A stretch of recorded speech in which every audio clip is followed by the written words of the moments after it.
Hello friends, welcome back to the Manzil Bharat. कैसे हैं आप सब? I hope you all are fine. आज हम डिस्कस करेंगे the जीकेपीएसआई new syllabus.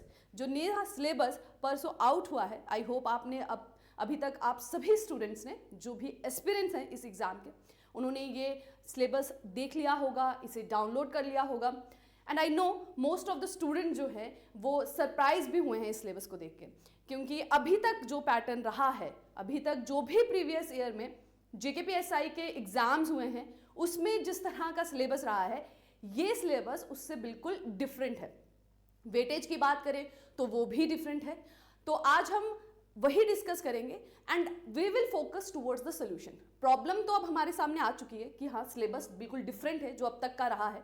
Previous pattern follow नहीं कर सकते, नया सिलेबस है, नया तरीके के मार्क्स डिस्ट्रीब्यूशन है। But now our time is to look forward to the solution. ठीक है, तो उसी को ध्यान में रखते हुए आज हम इस जो सिलेबस है इसे डिस्कस करेंगे। तो अगर पहला पॉइंट जो हम देखें दैट इज इंपॉर्टेंट, पहले मैं इसे थोड़ा जूम कर लेती हूँ तो you can see it easily. Okay, so first point जो आपको ध्यान रखना है, वैसे भी जब आप किसी भी एग्जाम की प्रिपरेशन कर रहे हो ना, तो उसकी तैयारी करने का सही तरीका क्या रहता है? You have a print of the syllabus in front of you. आप उसका जो सिलेबस का प्रिंट आउट है वो उसे रखें और हर टॉपिक जो सिलेबस में मेंशन किया गया है उसे प्रिपेयर करें, उसकी आप एमसीक्यूज को सॉल्व करें एंड इस तरह से आपका हर टॉपिक जो है प्रिपेयर होता है फॉर एनी एग्जाम। सिर्फ जेकेपीएसआई के एग्जाम की बात नहीं है, आप किसी भी एग्जाम की प्रिपरेशन कर रहे हो। तो यहाँ के अभी हम जेकेपीएसआई के एग्जाम की बात करें, यहाँ की बात करें तो जो पहला पॉइंट है जो आपको ध्यान रखना है that is of negative marking, जो कि 0.5 मार्क्स की है। तो ये बहुत ही ज़्यादा इंपॉर्टेंट हो जाती है आपकी प्रिपरेशन में, आपके जब आप टेस्ट सीरीज जो है अटेम्प्ट करते हैं, जब आप एक्चुअल में एग्जाम देते हैं, क्योंकि इट मीन्स अ लॉट। आप गेस वर्क नहीं कर सकते, आपको बहुत श्योर शॉट जो है अपने एग्जाम को देना होगा, उन्हीं क्वेश्चंस को अटेम्प्ट करना होगा जिसमें आपको कंसेप्चुअल क्लैरिटी है, जिसमें आपको पूरा कॉन्फिडेंस है कि ये सही हूँ। ठीक है, फिर दैट डिपेंड्स फिर कि आप कितना मार्क कर पा रहे हैं, 100 में से कितने क्वेश्चंस आपको आते हैं, then you take a risk further, उस हिसाब से आप डिसाइड करते हैं। बट क्योंकि नेगेटिव मार्किंग इस बार ज़्यादा है तो आपको बहुत ध्यान से जो है पेपर को करना होगा। ठीक है, हर क्वेश्चन जो रहेगा वो आपका 2 मार्क का रहेगा और 0.5 will be the negative marking, यानी कि 4 अगर आपके क्वेश्चंस गलत होते हैं तो यू लूज 2 मार्क्स जो आपने करेक्ट किए होंगे। ठीक है, 100 क्वेश्चंस रहने वाले हैं। ठीक है, तो फर्स्ट पॉइंट जो ध्यान देने वाला है वो ये है। और दूसरा इंपॉर्टेंट पॉइंट जो हम देखें, इस सिलेबस को देख के हमें दिखता है, वो रीजनिंग, क्वांट्स और मैथ्स, ये 3 टॉपिक। रीजनिंग आपको 40 मार्क्स के आने वाले हैं, क्वांट्स की बात करें तो दैट इज ऑफ 30 मार्क्स, और मैथ्स की बात करें तो that is also of 30 marks. यानी कि 40, 30 एंड 30 टोटल 100 मार्क्स का जो है आपका मैथ्स एंड रीजनिंग रहने वाला है। तो अब ये पोर्शन आप इग्नोर नहीं कर सकते। जो बच्चे मैथ्स के साथ कंफर्टेबल नहीं होते वो अक्सर ये देखते हैं कि ये 20 मार्क्स का आएगा ज़्यादा से ज़्यादा एग्जाम में, तो हम उसे उतना प्रिपेयर ना भी करें तो तब भी हम एग्जाम क्रैक कर सकते हैं। But now this is not the case. इस कंपोनेंट को अब आप नहीं छोड़ सकते। हाफ ऑफ द मार्क्स जो हैं वो आपके मैथ्स और रीजनिंग से ही डिराइव होने वाले हैं। तो इस कंपोनेंट को बहुत आपको अच्छे से ध्यान करना होगा, ध्यान से इसकी प्रिपरेशन करनी होगी। डजंट मैटर आप मैथ्स में स्ट्रांग हैं, आप उसमें कंफर्टेबल हैं कि नहीं हैं, आपको ये कंपोनेंट करना ही पड़ेगा अगर आप जेकेपीएसआई को क्रैक करना चाहते हैं। बट जो पॉजिटिव पॉइंट है इसमें वो ये है, मैं आपको दिखाना चाहती हूँ, जस्ट अ सेक। लास्ट में जो जस्ट अ सेक, इसको ये जो लास्ट की लाइन अगर हम रीड करते हैं, मैं इसे थोड़ा जूम करूं, यहां पे मेंशन है part C, E and F. जो आपके सिलेबस में part C, E and F है। सी में क्या है? सी इज क्वांट्स, सी में क्वांट्स है। देन ई में आपका मैथ्स है, ठीक है, और एफ में आपका कंप्यूटर्स है। तो ये जो तीनों टॉपिक्स हैं, ये जो तीनों कंपोनेंट्स आपके पूछे जाएंगे, ठीक है, ये भी आई थिंक 30 का है, ये भी 30 मार्क्स का है, और this is also of 30 marks. ये भी आई थिंक 30 मार्क्स का ही है, let me check, yes it is also of 30 marks. ठीक है, तो ये जो तीनों कंपोनेंट्स हैं आपके, ये आपके 10th लेवल के होने वाले हैं, 10th स्टैंडर्ड लेवल यहाँ पे स्पेसिफिकली मेंशन किया है। अगर सिलेबस में कोई चीज स्पेसिफिकली मेंशन की है ना तो इट मैटर्स। ठीक है, यहाँ पे लिखा गया है 10th स्टैंडर्ड का, इट मीन्स जो क्वांट्स रहने वाली है, जो मैथ्स रहने वाला है, वो आपका ज़्यादा टफ नहीं रहेगा, वो 10th लेवल का रहेगा। सभी स्टूडेंट्स ने, ठीक है, आप आर्ट्स के हैं, साइंस के हैं, 10th तक तो मैथ्स सभी ने पढ़ा होता है, उसके बाद ही यू डिसाइडेड कि आपको साइंस लेना, आर्ट्स लेना, कॉमर्स लेना है। तो 10th तक का जो मैथ्स है वो आपको मैथ्स और क्वांट्स में पूछा जाएगा। Reasoning will be of the graduation level, ठीक है। तो अगर अभी जो 2 महीने का टाइम आपके पास है, उसमें अगर आप अच्छे से प्रैक्टिस करते हैं तो you can easily prepare these 2 topics. अगर हम इनके कंपोनेंट्स को करें भी कि इसके सिलेबस में क्या क्या मेंशन है, पहला मैथ्स को देखें तो मैथ्स में अलजेब्रा, ठीक है, अलजेब्रा है, then there comes the congruence, ठीक है, ट्रायंगल्स, सर्कल, टेंजेंट्स, कॉर्ड्स, ये सब टॉपिक्स आपने अपने स्कूल लेवल में पढ़े हैं। हाँ, हो सकता है कि कुछ जो बच्चे बहुत ज़्यादा स्ट्रांग है मैथ्स में, उनके लिए ये बहुत इजी रहे, जो उतने कंफर्टेबल नहीं होते तो उनको थोड़ा ज़्यादा हार्ड वर्क करना पड़ेगा, बट ऐसा नहीं है कि आप इसे प्रिपेयर नहीं कर सकते। 10th लेवल का मैथ्स आप कर सकते हैं। आपको टॉपिक उठाना है, आपको उसे प्रिपेयर करना है, आप NCERT से करें, आप यूट्यूब से करें, आप किसी पेड कोर्स से करें, आपको उसे प्रिपेयर करना है। उसके बाद आपको गूगल पे उसके जो MCQs हैं, बहुत सारे एग्जाम्स होते हैं नेशनल लेवल के, स्टेट लेवल के, जिसमें मैथ्स के क्वेश्चंस पूछे जाते हैं, उस टॉपिक से जितने भी प्रीवियस ईयर MCQs आए गए हैं वो आपको सॉल्व करने हैं।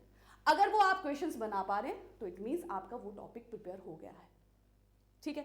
सिमिलरली अगर आप क्वांट्स की बात करें तो क्वांट्स में आपको percentage, ratio, proportion, square roots, average, profit loss, अभी आपको ये पढ़ के लग रहा होगा कि ये बहुत ज़्यादा है, आप ये कैसे कवर करेंगे।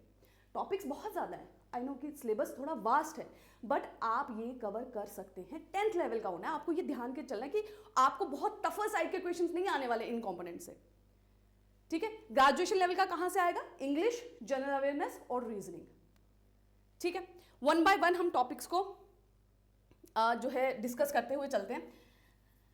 सो पहले जो 2 कंपोनेंट्स हैं जहां से आप अपने जो मार्क्स हैं फिक्स कर सकते हैं, सिक्योर कर सकते हैं, वो 2 टॉपिक है, एक कंप्यूटर, ठीक है, आप कोई भी एग्जाम की प्रिपरेशन कर रहे हो, कंप्यूटर्स और इंग्लिश ऐसे 2 कंपोनेंट है जो आप प्रिपेयर करते हैं, ठीक है। और सेम इस सिलेबस में भी उनका कोई आप कहें टॉपिक्स कुछ डिफरेंट नहीं ऐड ऑन हुए हैं, सिमिलर ही है, ठीक है। इंग्लिश की अगर हम बात करें तो अभी तक जैसा सिलेबस JKSSB पूछता रहता है इंग्लिश में, सेम ही है। एक चीज कॉम्प्रिहेंशन से क्वेश्चंस पूछे जाएंगे, कॉम्प्रिहेंशन बेस्ड होंगे, ठीक है। बाकी spot the error, fill in the blank, synonyms, antonyms, ठीक है, सेम ही है। एक्टिव, पैसिव, जो कि कांस्टेबल के भी एग्जाम्स में आई थिंक इसी तरह का सिलेबस था, जो भी JKSSB कंडक्ट कराता है, इंग्लिश का सिलेबस ऑलमोस्ट सेम है।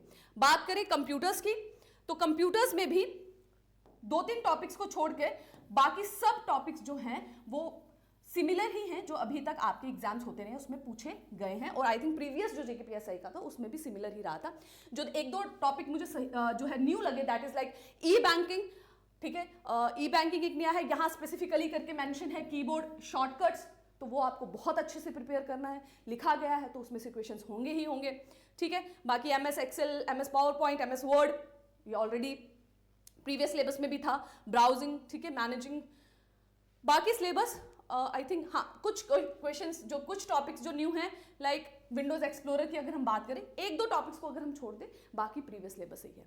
तो इंग्लिश और कंप्यूटर से आप मैक्सिमम जो क्वेश्चंस हैं वो या मार्क्स जो है वो सिक्योर कर सकते हैं, ठीक है। इंटेलिजेंस एंड रीजनिंग, जहां से आई थिंक सबसे ज्यादा जो मार्क्स का क्वेश्चंस आएंगे, that is from the 2 portion, जो एक है रीजनिंग और एक है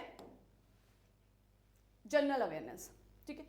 तो रीजनिंग के जो भी टॉपिक्स यहाँ मेंशन है वो सभी प्रॉब्लम्स आप सॉल्व करते हैं, बट यहाँ पे नेम दे दिए गए हैं, ठीक है। जैसे रिलेशनशिप बेस्ड क्वेश्चंस है, आप रीजनिंग में सॉल्व करते हैं, ठीक है। प्रॉब्लम सॉल्विंग है, डिसीजन मेकिंग, विजुअल मेमोरी, ठीक है, पिक्चर्स होती हैं, आपको पूछते हैं सुपर इम्पोज कौन सी पिक्चर होती है, ठीक है।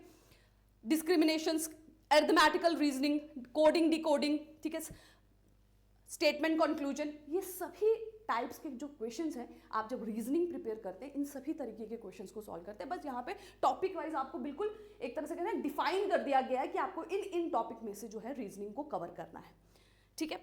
जनरल अवेयरनेस के पोर्शन की अगर मैं बात करूँ वो थोड़ा सा वेग सा है, उसे थोड़ा सा और डिफाइन किया जा सकता था, क्योंकि जनरल अवेयरनेस जो कि 40 मार्क्स का होगा, 20 क्वेश्चंस पूछे जाएंगे, वो बहुत ही ज़्यादा वेग, आई थिंक हर चीज़ यहाँ पर उन्होंने लिख दी है कि आपको जनरल अवेयरनेस में से पूछी जा सकती है।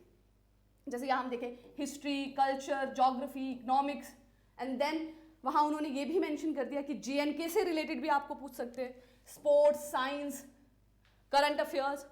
तो ये सब जो है जनरल नॉलेज का वो थोड़ा ज़्यादा और डिफाइन करते तो बहुत ईजी होता, क्योंकि आप जब पॉलिटी की बात करते हो तो पॉलिटी बहुत वास्ट है, क्या क्या पढ़ेंगे आप उसमें। हिस्ट्री की बात करें, हिस्ट्री में क्या पढ़ेंगे, साइंस की बात हो, इकोनॉमी की बात हो, तो बहुत वास्ट हो जाता है। ये थोड़ा ज़्यादा डिफाइन किया जा सकता था। अदरवाइज बाकी आप पोर्शंस को देखें तो उसमें उन्होंने वेल डिफाइन किया कि आपको कौन सी चीज़ पढ़नी है और कौन सी चीज़ नहीं पढ़नी है। आई नो जो बच्चे कंफर्टेबल नहीं हैं मैथ्स के साथ, उनको ये सिलेबस देखकर थोड़ा सरप्राइज हुआ होगा, और जो बच्चे बहुत पहले से तैयारी कर रहे हैं, प्रीवियस पैटर्न से तैयारी कर रहे हैं, उनके लिए भी थोड़ा सा जो है एक पुश बैक मैं कह सकती हूँ कि लगा होगा जब इस तरह का सिलेबस उन्होंने देखा, क्योंकि उनको अब शुरू से प्रॉपर वे से उनको अपनी प्रिपरेशन करनी होगी। बट जहाँ तक तैयारी की बात है, क्योंकि प्रॉब्लम तो अब आपके सामने है कि सिलेबस बिल्कुल डिफरेंट है, अब प्रॉब्लम्स का सलूशन ढूंढना है। तो क्या ये आप 2 महीने में कर सकते हैं? जी हाँ, आप बिल्कुल कर सकते हैं। हमारी मंजिल भारत ऐप का आपको कोर्स लेना है, आप कहीं से भी फॉलो कर रहे हो, आप आराम से, अगर आप खुद से भी यूट्यूब को फॉलो करके अगर प्रिपरेशन करना चाहते हैं तो भी आप इस सिलेबस को प्रिपेयर कर सकते हैं। आप जानते हैं जब भी कोई एग्ज़ाम होता है, जितना भी ज़्यादा वियर्ड सिलेबस डाल दिया गया हो, फिर भी सिलेक्शन होती है, बच्चे क्वालिफाई करते हैं, सीट्स फिल होके जाती ही हैं, कभी भी वैकेंट सीट्स नहीं जाती। सिमिलर इस बार भी होगा, JKPSI की सीट्स खाली नहीं जाएंगी। आपको अब क्या करना है, आपको अब सोल्यूशन पे फोकस करना है। You should start studying now. अगर आपको लगता है आपका मैथ्स वीक है तो आप ज़्यादा फोकस मैथ्स पे दीजिए, मैथ्स की तैयारी करना शुरू कीजिए। अगर आपको लगता है आपका मैथ्स स्ट्रॉन्ग है तो आप बाकी कंपोनेंट्स की तरफ फोकस कीजिए, ठीक है। आप अगर मंजिल भारत ऐप का कोर्स लेना चाहते हैं, वहाँ कंप्यूटर, इंग्लिश, ये तो सेम ही रहेगा, 2-3 टॉपिक्स जो नए हैं वो ऐड ऑन करा दिए जाएंगे। जनरल अवेयरनेस ऑलमोस्ट वहाँ पे कंप्लीट है। मैथ्स क्योंकि अब न्यू ऐड ऑन हुआ है, कुछ नए टॉपिक्स हैं, उसे टाइम बाउंड मैनर में आपको कंप्लीट करा दिया जाएगा। अगर आप ये कोर्स लेना चाहते हैं तो अब क्योंकि न्यू ईयर आ रहा है तो उस पर थोड़ा और कंसेशन हमने स्टूडेंट्स को दिया है इस कोर्स के लिए, तो अब आप ये कोर्स अवेल कर सकते हैं एट अ प्राइस ऑफ 399। आपको पूरा टाइम बाउंड मैनर में, you can trust, complete syllabus आपको कराया जाएगा, आपको प्रॉब्लम सॉल्विंग्स भी कराई जाएंगी, बिल्कुल टेस्ट सीरीज भी प्रोवाइड कराई जाएंगी। और अगर आप सिर्फ टेस्ट सीरीज अवेल करना चाहते हैं तो वो भी आप ले सकते हैं एट अ प्राइस ऑफ 49। अभी न्यू ईयर सेल पे इस कोर्स पे हमारे और कंसेशन लाया गया है, तो आप ये भी अवेल कर सकते हैं। So that is it. Syllabus की जहाँ तक बात करें, ऑल्दो ये थोड़ा डिफरेंट है, but now problem is in front of us. अब हमें फोकस सोल्यूशन की तरफ करना है। We need to start prepare for it. आप प्रैक्टिस कीजिए, एक एक टॉपिक को उठाइए, उसे प्रिपेयर कीजिए, जो भी सोर्स आपको सूटेबल लगता है उस पर MCQs को सॉल्व कीजिए, और इस तरह से अगर आप पूरा हार्ड वर्क करते हैं तो you can crack this exam sure shortly. So that is it from my side. Thank you very much. Take care and keep working hard.